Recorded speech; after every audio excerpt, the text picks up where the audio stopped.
નવાપરાનું હું ગ્રામજન છું. અત્યારે અમારા ગામમાં લગભગ 2 થી 3 વર્ષ પહેલાં હાવ નવો બનેલો રોડ ધારીથી સિવડ રોડ અત્યારે બહુ ખરાબ હાલતમાં છે.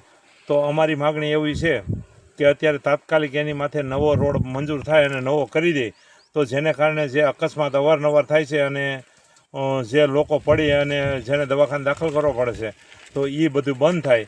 અત્યારે રોડ હાવ એકદમ બિસ્માર હાલતમાં છે, તો ઝડપથી આ રોડ નવો બને એવી અમારી ગામ લોકોની માગણી છે. ખરાબ રોડ બાબતમાં તમે રજૂઆત ક્યાંય કરેલી છે કે? અમે આની રજૂઆત અમે માર્ગ અને મકાન વિભાગમાં પણ કરેલી છે અને ધારાસભ્યશ્રીને પણ અમે રજૂઆત કરી છે.